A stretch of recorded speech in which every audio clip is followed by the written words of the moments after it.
Today I'm going to speak to you of the matrix. A matrix is originally a word for womb, a place in which something is developed. And it comes from, obviously the root is from mater, the mother. And the mother is the source of all life.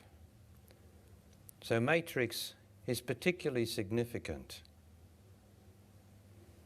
and not just in the physical wombal sense, but is particularly important for you to understand how far the matrix or the womb extends. The matrix is everywhere and in everything. It is a sort of, well, it's like a web, the finest of webs, and it occupies all space, all bodies and everything. And as a matter of fact, the so-called worldwide web of the internet is simply risen out of the truthful fact of the ubiquitous, ever-present, ever-knowing, ever-being matrix.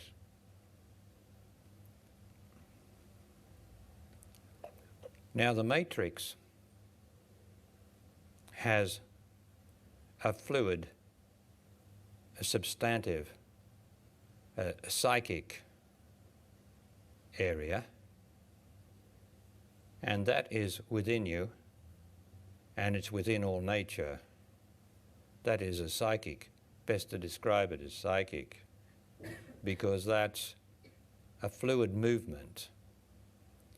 And I've described it in the past without using the word matrix, this psychic fluid presence, as sometimes when you're walking through nature or you're driving through nature, sometimes if you're sensitive enough, you can sense the car or your body cutting through the matrix, the psychic matrix of nature. And it's because of this matrix of nature, this fluid, substantive, not substantial, this substantive matrix, part of the matrix, that we love to be in nature.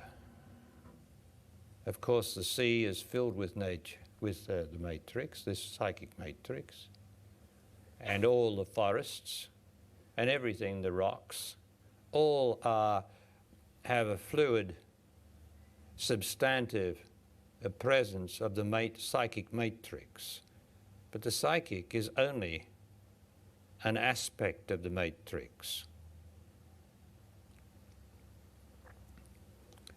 For beyond the psychic, there's only one word for this matrix, which holds everything together, and that is a spirit. Now, no one can name what spirit is. It's just a word, but it is a particular word that has been probably misused many, many times, but in where it has endeavoured to express something is closer to the truth, I suspect. But you've got to be careful of the Holy Spirit, you know, that religious stuff, because the matrix is holy, and there's no need to call it holy, because the psychic substantive part of it that's in nature, that's always moving, although it's still, it's a movement in stillness, is the psyche, the substantive part of it as you know it in nature. which rejuvenates you, which we go to nature for recreation, don't we? We spend much of our times recreating in nature, in the beauty of it. For even to see the beauty of a scene means you are really in the matrix of the objects that are there. It's not really the objects, it's the matrix that you're in touch with. Just because you've paused just long enough in the busy mental and emotional life, living life, which has so little in it of value compared with the matrix that I'm speaking of, then when you pause to look at nature or to look at anything that's beautiful, the flowers or the trees, or even your beloved, and see the beauty of them, then something happens. You are in a part of the matrix which is informing you, right? Informing you. So beyond the psychic part of the matrix, which is very beautiful, and we all recreate in that place when we get the chance, because we sort of decreate ourselves and demean ourselves in our busy computer world of mental images, worry, all those things decreate us. And so we always have to recreate ourselves after a day on the computer or anywhere, which is just sucks the life out of us. For the computer's ability to be a computer has to suck the life out of us to operate, although it would seem it runs on electricity, but electricity is purely part of the life of the earth. At any rate, we lose much of our virtue in our busy, worrisome, difficult life, unloving life. And that's why we need to go into nature and the sweetness of nature and the sweetness of the nature as our dogs and our cats and the birds and all those sweet things that don't worry and don't have any problems. They have their difficulties, but not like us. They don't have problems. So we lose our virtue in our busyness. That's not to say that you don't have to be busy. You are forced to be busy or to do what you've got to do. You are forced by progress and karma, which is the past of humanity, of humankind, what has been left behind. You are forced to do what you've got to do. And when you are busy, the only thing you've got to do is to put some pause into your life and stop being a momentum, the robotic momentum of getting identified and excessively involved in what you are doing, so that it makes you worry or keeps you awake at night. Then you are losing your virtue. There has to be a balance in this busy, busy world that we have made, that humanity has made. And we are immersed in it because it is part of the matrix, because we made it. And although the matrix holds everything together and is everything, you and I have contributed to the matrix and made this busy, busy world in which we live. But I don't know who you and I are. We are humankind or humanity that has lived before. For what has lived before, the past, is always pushing what is present, living now. And that is the secret of what is driving us more and more into a progress that never ends in its speed and sweeps every one of us, or attempts to sweep us along with it, to our detriment. For as it sweeps us along and we get identified with our activities, we not only lose our virtue, but in losing our virtue, we lose our sight of life, the life that we are, and we just become the living robot that we are having to just jump to the pressures of the past.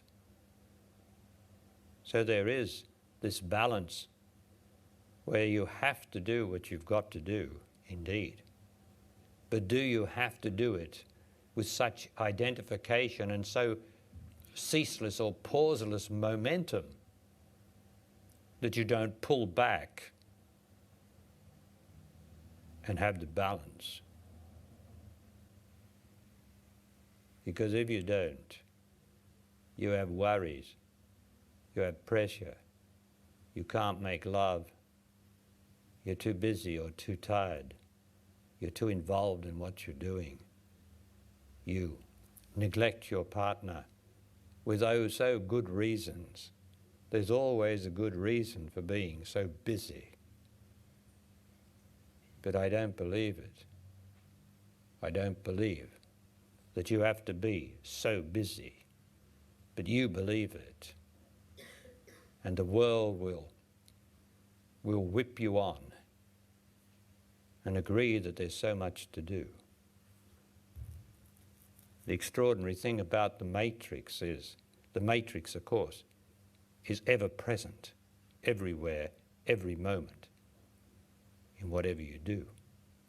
But the extraordinary thing about the matrix is that as you pull back, pause, and refuse to go to excess in what you are doing by identification, if you pause and pull back, when your mind will tell you, and yourself and your emotions will tell you, you got to do it, you got to get it finished, you got to do it.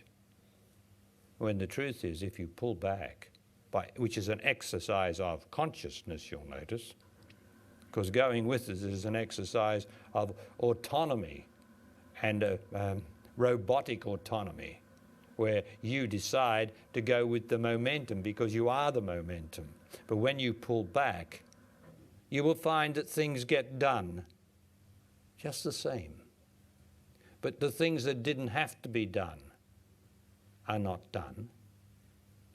But there's a pause, and what needs to be done will still be done by you. The thing is that what did not need to be done will not be done now, but may be done some other time when the matrix allows it. But if you